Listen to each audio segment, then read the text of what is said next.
vedare tinokuchingamidzai zvekare kune chimwe chirongwa pano paZim Facebook Secrets and Confessions. Tadzoka zvekare nemamwe mamessages. Regedzai tibva tapinda mumamessages edu tadzoka takakubatirai. Message yedu yekutanga yakamira sekudai so. Hanzi makadi zvenyu mukomana Ashi, ndinokumbirawo kuti munge muchindiposterawo nyaya yangu makavikawo chitupa changu. Inini mukoma first marriage yangu ndakangosanganawo nemukadzi uyo ainge atori pamurume wake ndokubva tazotanga kuwirirana. Saka mukadzi uyu ainge achiabusiwa nemurume wake. Mukadzi uyu takabva tazotanga kushanda panext door nepanext door, ndo paaipota achindiudzawo matambudziko awo ainge achisangana nawo mumarriage make. Saka ndakazosvikawo pakumupfimba ndokubva azondibvuma, tikabva tazoronga kuti tinge tichizotiza muprovince muya matainge takasangana, tikabva tazouya kuno kuprovince kwandava kugara kuno. Zvino takazoti tava kuno kuprovince kuno kwatinogara ndokubva nhumbu yaramba kubata mukoma. Saka izvi zvakabva zvazokonzeresa kuti hama dzangu dzinge dzichizongogara dzichinetsana nemudzimai wangu kuzosvikawo iye azoita give up. But paakaita give up akabva azondirwadzisa because akati aenda kumusha ndokubva azodzoka achindiudza kuti ainge anzwa kwainge kuine stand. Ndikabva ndati zviri nani kuti tingoita zvedu zvekuvaka since mwana pari zvino ari kuratidza kuti ari kuramba. Ndikati zvimwe kuda tikaita madevelopments kumusha maybe zvinhu zvinokwanisa kuita mumba because tainge tongogara tongonetsana. Saka iye manje akabva azoti ainge anzwa stand kuma-areas ekwavo, akabva ati kana tikatenga stand iyi tobva tazotanga kuita maprojects. Munhu akadzoka mukoma, tikashanda gore rose ndokubva tatanga kuita maprojects ehuku. Iye amai vake ndivo vainge vachirana maprojects awa, zvekare nenguruve kuzotonosvika tichizonovakisa mafish pond. I am sure kuti pari zvino kana kuri kunzi maprojects awa vachiri kumarana, aiwa zvimari vatova nazvo because patakazorambana munhu akabva azongobva pandiri ndokubva adzokera kuZim, ende handifunge kuti akazombodzoka zvekare kuno kuSouth Africa because ndakatogara ndamugadzirira future yake. Zvinova zviri zvinhu zvinondirwadza mukoma because ndakashandisiwa nemukadzi uyu, but ndinoblame hama dzangu nekuti hama dzangu ndo dzakaita kuti uyu mukadzi wangu uyu wekutanga ange achipindwa nemweya iwoyo wechigumaguma because vakamushungurudza vachimutuka vachimuti iye ainge ari hure rainge rakabva pamurume, zvekare yainge iri mvana. Vakabva vazoti kwandiri, iwewe unofanira kuti unge uchitsvakawo at least wo musikana wechidiki. Ndakabva ndazoita mukadzi wekutsvakirwa navo vatete, my sister. Saka kuchechi kwavo vakabva vanditi kwainge kuine umwewo musikana, but musikana uyu pandakatanga kudanana naye iye ainge achiri form 3. Ndakazomumirira, ivo vainge vakati mumirirei kuzonosvika apedza chikoro at least form 6 mobva mazozvitorera zvenyu munhu wenyu. But munongozivawo kuti kana vanhu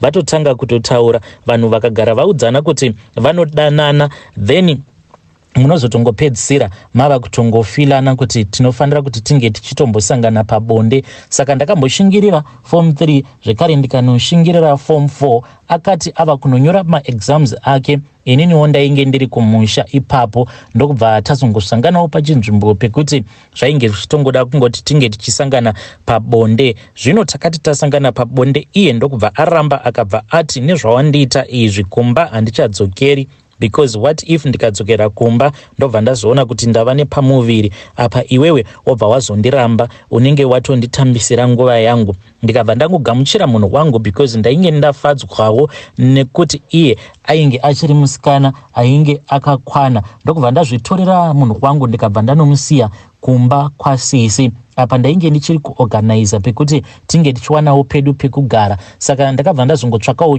one room kuwadzana ndokubva tatanga kugara kuya. Zvino nguva yekuti ndinge ndichidzoka kubasa yakati yakwana, ndokubva ndaona kuti mhuri yangu handingaisii, but vatete vakabva varamba vakati tangai manogadzirisa zvinhu zvenyu ikoko.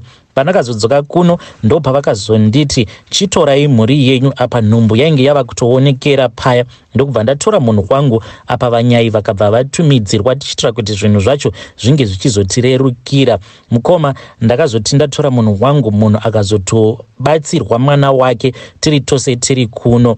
pane kamwe kabehavior kandakangotanga kungonotisa kudzamara ndazoona kuti munhu uya ane mafriends echikomana akawanda kufacebook kwake, nanhasi uno mafriends awa anoramba kumadhilita, ende mafriends ake awa mazhinji acho vanhurume vaakadzidza navo at the same secondary school. Saka ndaingotiwo achazosvikawo pakuvadhilita vanhu ava kana tanyatsova serious in marriage. But now many years have passed, mukoma achingori nawo mafriends ake. Inini ndinoti kana ndikati madhilite mafriends ako awa, password ndakanyimwa yekufacebook dai ainge akandipa ndingadai ndakazvidhilitira. Iye anoti unoda kuti ndinge ndichidhilita vanhu vandakaenda navo kuprimary nekusecondary school kuti zvambonyanya kuita sei?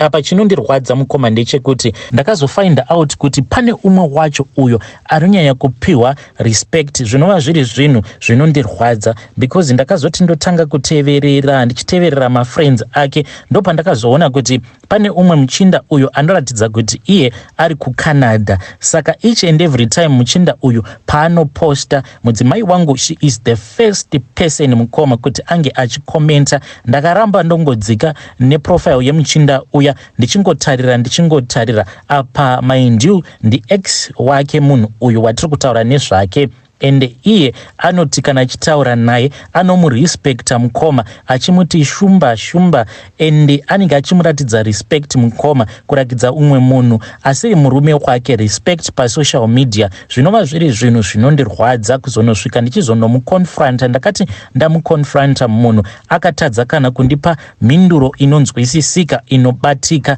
nanhasi uno mukoma anomurespecta, ende iye anoti haunganditsadzise kuti ndinge ndichitaura nemafriends angu andakadzidza nawo kuchikoro because vanhu ava ndakavaziva ndisati ndazivana newe. Saka iwo ndo iri kuitika kumba kwangu, ende chinondirwadza ndechekuti muchinda uyu vanototaura vose paWhatsApp.